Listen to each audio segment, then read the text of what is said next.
Good morning, everybody.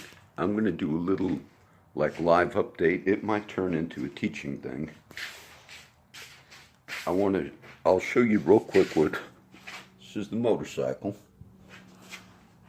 These are all of the various things I did on that motorcycle. It's got a lot of gas leaking right now. You see, John, you got to take it to a mechanic. No, I don't. This might be a lesson. Okay, it's a little dark for a second.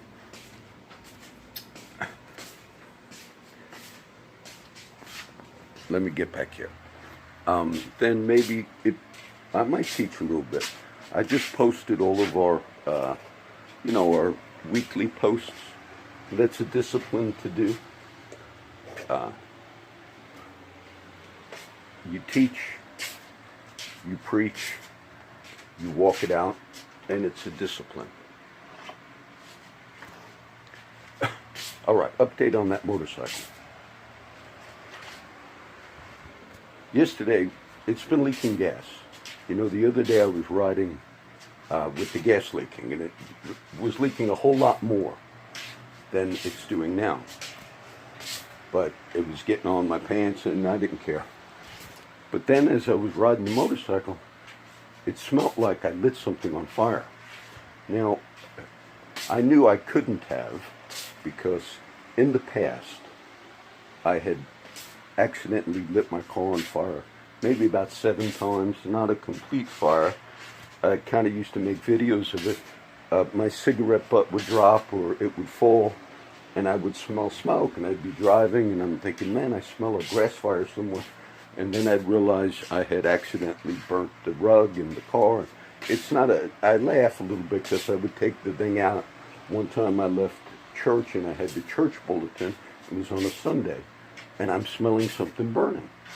And it's smoking up. And then I realized I accidentally lit that church bulletin on fire. And I had to stop it it was on a Sunday. And I stopped in some parking lot real quick and threw that paper out. Then as I was driving away, I realized it was making so much smoke, and they might see me on camera like this guy threw a fire out. So I had to go back, put the paper out. But as I was riding the motorcycle, it smelled like that. I said, there's no way I could have lit the motorcycle on fire and be smelling it. So it was something else. But yesterday when I got on the bike, because of the fuel leak, and I just said, forget it. I went to start it, and it kind of sounded like a little explosion, like boom, boom. And I said, oh, but it started, and I wrote. What happened was, I had talked about this before, but I had changed that petcock fuel valve. I ordered one on Craigslist for $30, and I ordered the wrong year. But I put one on, and it was a $30 one. But after I put it on, it did fit, and it actually worked for a long time. And I had to adjust a few things, but it worked, and I liked it. And you say, but if it worked, then why did it leak? Let me show you what happened. You had to reroute a gas line on one of the little fuel valves that come out, but you had to bend the rubber tube, not the fuel valve itself, to get it to reroute. And it worked fine. But one day I hit a pothole. I did a video on it.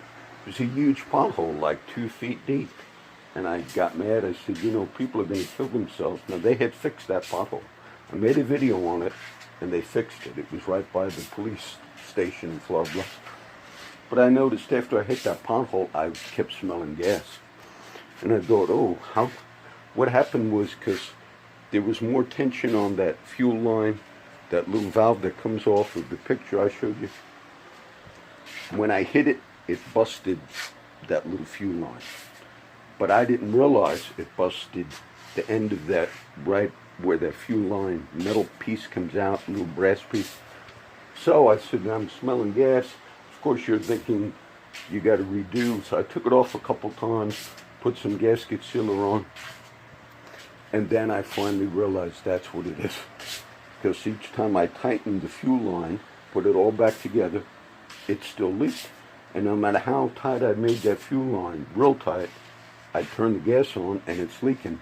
Then I realized that one bang on that pothole caused it to break. But luckily I had ordered another one and had it here ready, the correct year for the next fuel line. So I thought, oh, let me take it off again. Gas tank. And when I put that new one on, it worked. There's a new one on that I had bought, the second one, and that one was only like $10 for the correct year, 1980 Yamaha. When I put that one on, it worked. You say, but if it worked, why is it leaking fuel?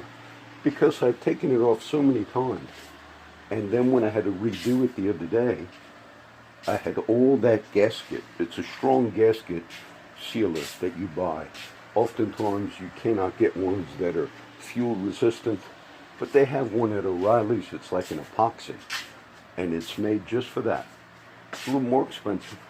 I've used different ones before, and this time I really put that gasket sealer on correctly, tightened it, and then when I realized I had to take it off again, oh, I got all that gasket. So when I finally got that off, redid it again. I didn't want to put all that gasket sealer back on. So I put it back together. Everything else worked. But there's a slight leak because I got to go take it off again and put the gasket sealer. Now I'm not sure, now that I'm making this video, I might ride it like that one more day. Because it's early and I don't want to sit around. And then I was thinking, you know, I'm not trying to kill myself. I don't have time to keep messing with things, and if they run, they run. But I thought, how many instances, when I woke up this morning, I was thinking, we have a lot of mosquitoes right now when I go out in my yard. And I thought, negative thoughts. And I was thinking, a friend of mine told me in California years ago they did a study.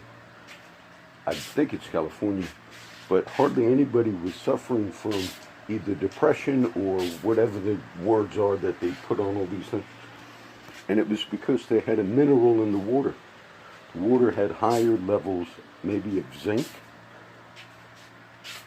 And therefore, the people that lived in that part of the United States did not suffer from a lot of maybe these things. And I thought, so you have people living their whole lives. When I went to Switzerland many years ago, somebody commented and said they had a very high depression and suicide rate in Switzerland. And it's because it's very beautiful there, but you're lacking clouds because of the Swiss Alps and everything, and you hardly ever see the sun.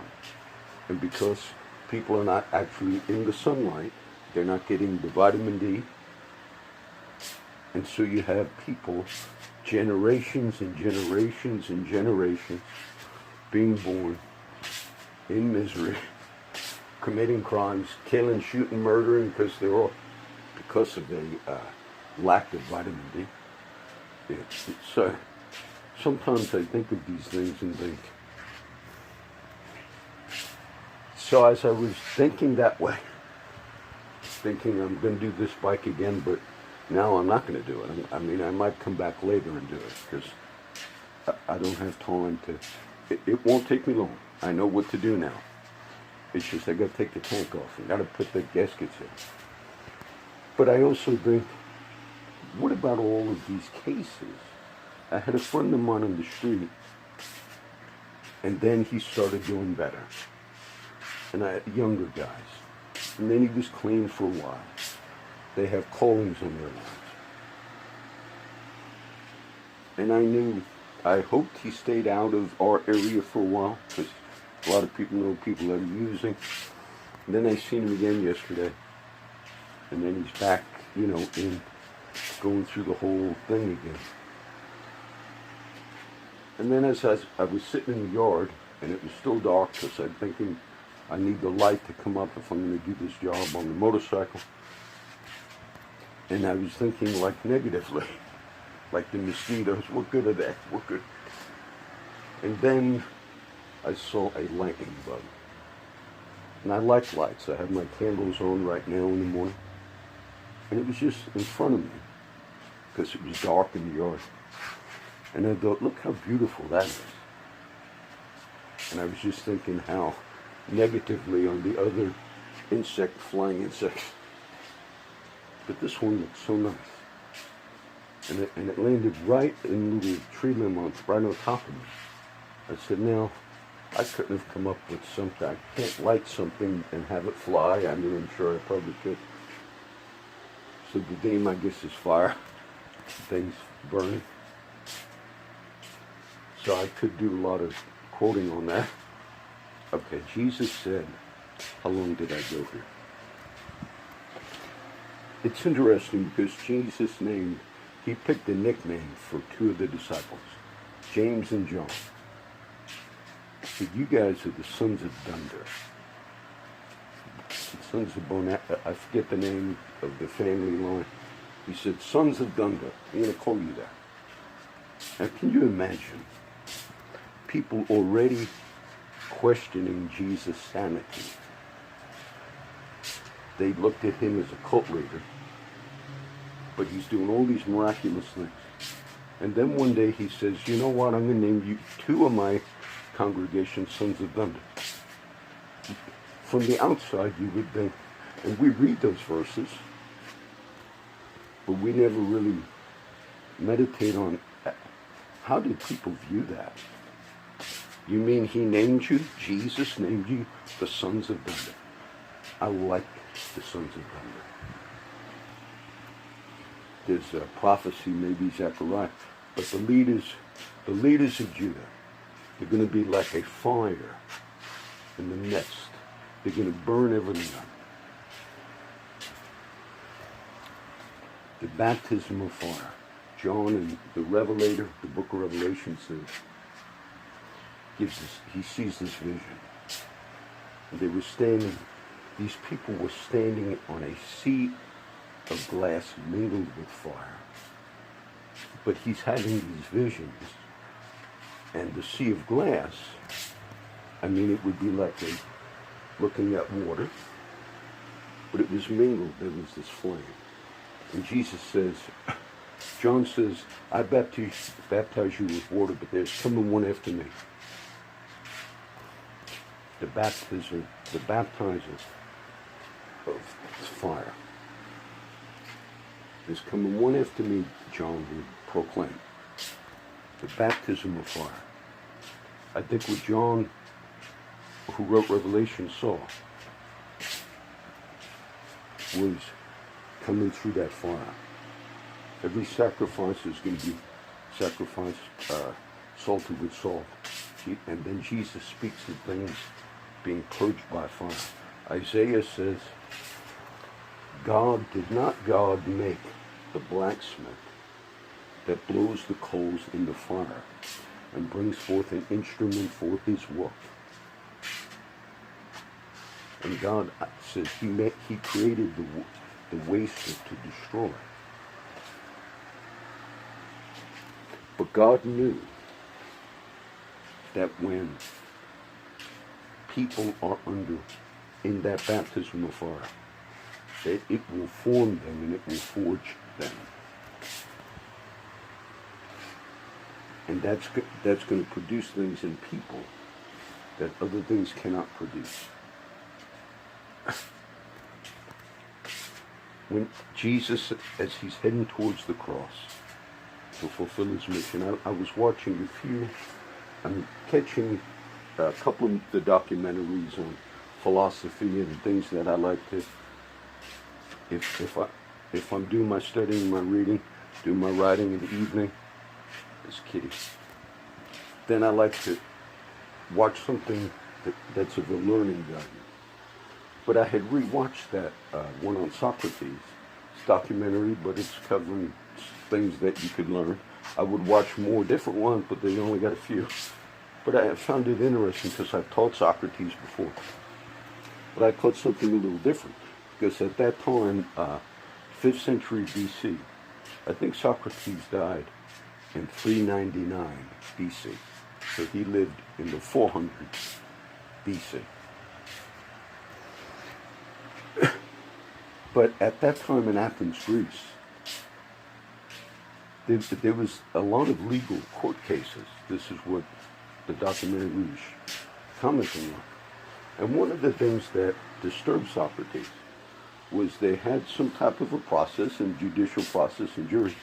And he believed that the system in Athens, that the jurors in that system, he said it was interesting, it says, if they were ruling on cases and meaning to do their civil duty, he said, but if they are ruled wrong, they incurred a judgment upon their souls that they did not even realize. And I found that interesting. I never picked up on that before. I've spoken about that, just in general, in our present day.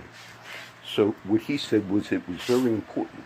There were philosophers at the time of Socrates, I've told this before, I think they were the sophists.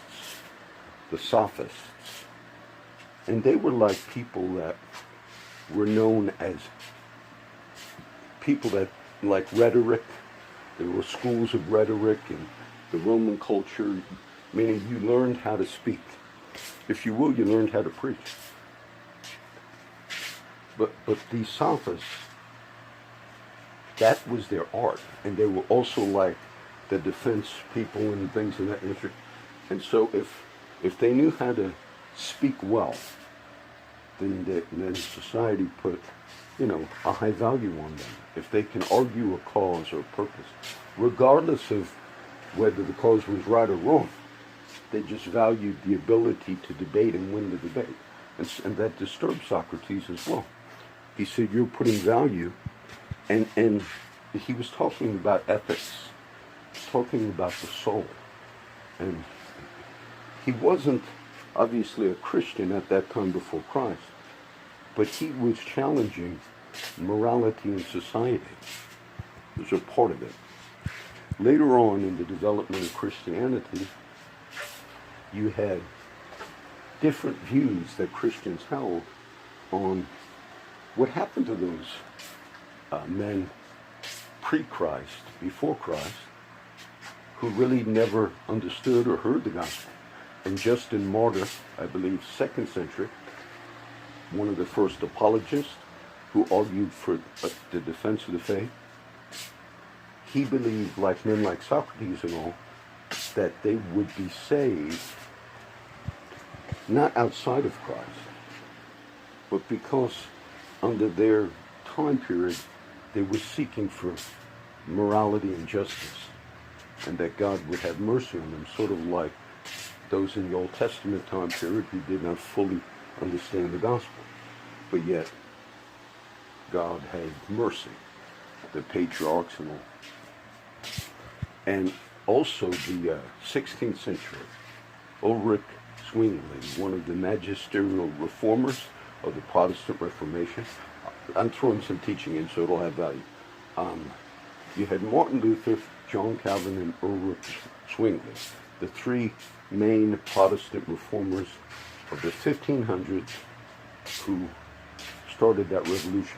But Zwingli also believed that men like Socrates and the Greek philosophers who were seeking God, seeking morality, seeking justice, that they would be saved. Now that was a debate. Many other Christian vicars, Martin Luther, did not agree, or at least express that. So it was interesting because they said these were people before the time of Christ.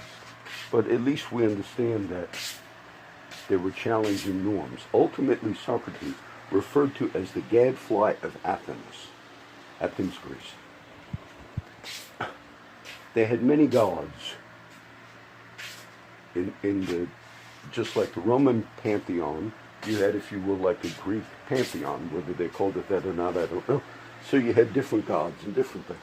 And also Socrates challenged all of the belief in all those gods. But yet, as Aristotle in his writings spoke about one God later. So you had Socrates. His most famous student was Plato. Plato's most famous student was Aristotle. Aristotle's most famous student was Alexander the Great.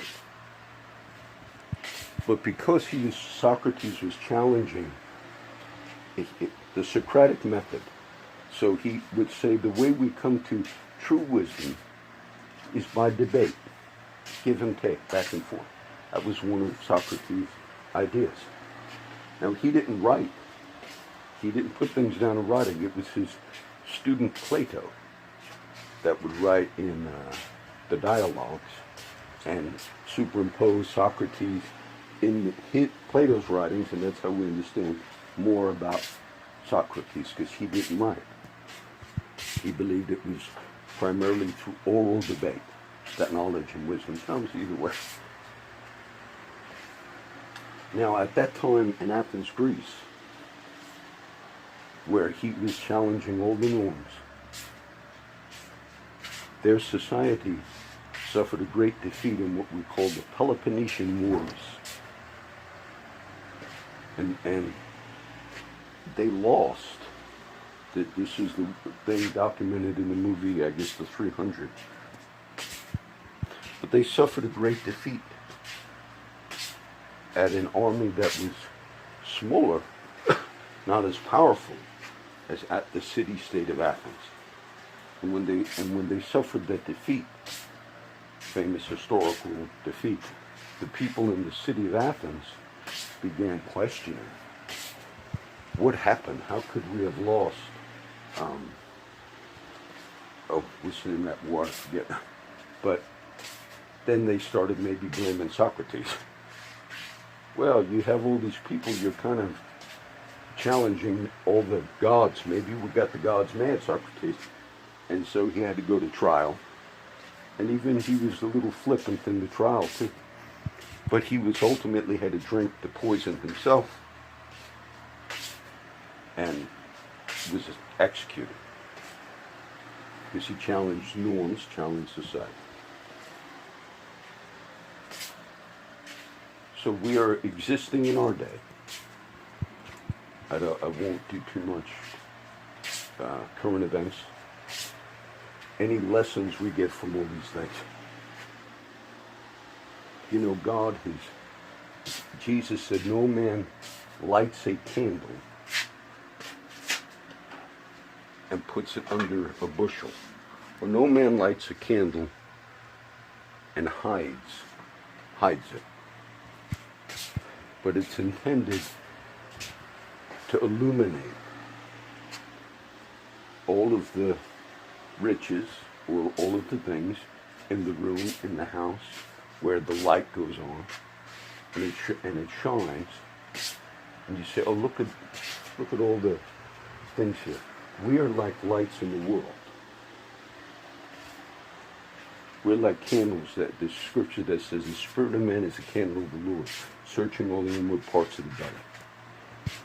So we're standing to show all of these great mysteries of the kingdom. It's by the grace of God that the church, the people of God,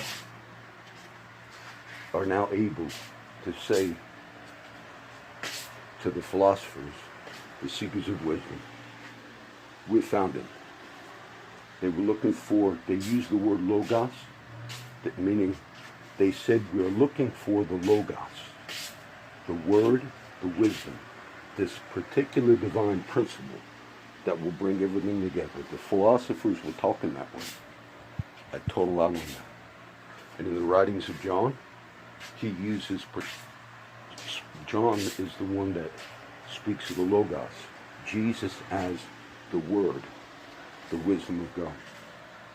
In the beginning was the Word, and the Word was with God, and the Word was God. The Logos. All things were made by Him, and without Him was not anything made that was made. And the light shined into the darkness, and the darkness comprehended it, overcame it not. Jesus, John 1, he came unto His own, and His own received Him not. But to as many as received Him, to them gave He power to become the sons of God, even to those that believe on His name. So He lit us. And it says in that chapter, which lighteth every man which cometh into the world. And that's a debate among scholars. We mean Jesus has lit the life that every human has. Human life is unique, even unregenerate man, because humans have capacity to seek, to debate, no matter how many philosophers and thinkers, the Nietzsche's and others, began to say, there's really no such thing as right or wrong, or guilty. That's imposed by the Victorian ethic. There's really no, but yet man knows there's right and there's wrong. There's sin. Because no matter how much you deny it, if you sin, even if you're an atheistic philosopher, you know you've sinned. There's guilt incurred. Why? Because you violated the moral law of God, whether you want to admit it or not. But man has the capacity to go through all these things, to think these things out. He's created in the image of God. And so even unregenerate men have not, this is a big debate, but it's not that they have a spark, if you will, of the moral conscience that God has put in man, that Paul talks about in Romans. And for that reason, in John 1 it says, he lighted every man that cometh into the world. God created every man in his image. But then Jesus came because man fell, the fall of man. If you will, the fire went out. And Jesus came. He says, I'm going to baptize you with fire. But there's going to be a cross that I'll go to, Jesus says. And that's going to enable the Spirit of God, the fire of God, the flame of God to come and to bring you back to life. Except a man be born again, he cannot see the kingdom. John 1, but to as many as received him, to them gave he power to become the sons of God, even to them that believe on his name. So you find that light, you find it at the cross. The Logos, the Word of God. It's where you find it. You could be seeking, you can be debating. You could be Socrates, the gadfly of Athens. And they called him that because they said you're stirring things up. And many, many years later in the 1800s, in the 19th century, the father of Christian existentialism, Søren Kierkegaard, he would also get the nickname, the gadfly, because he was challenging things again. Søren Kierkegaard, well respected as a thinker and as a Christian. The Danish gadfly, he'd be referred to. And he wrote Fear and Trembling, and talked about the experiences of Abraham. And he had a lot of influence. That Abraham was on that journey, and there were things that Abraham, the faith journey, were things that you couldn't understand. I can't do all of that now. So I threw some of those in just so, what is it? Okay, it's about how long I normally talk. So they'll have some value. I'll post this right now. I will fix the motorcycle later. I fill it up with gas because it's gas all over now. And sometimes you know what's wrong, you fix it, you say, it's not perfect yet. Sometimes you live with things not perfect, okay? All right, Father, I pray blessing on everybody that gets to watch this, that there be something that they would get out of it, that they would see that Jesus is the light, he's the way. When we believe, we come to life again, the sons of thunder. Amen.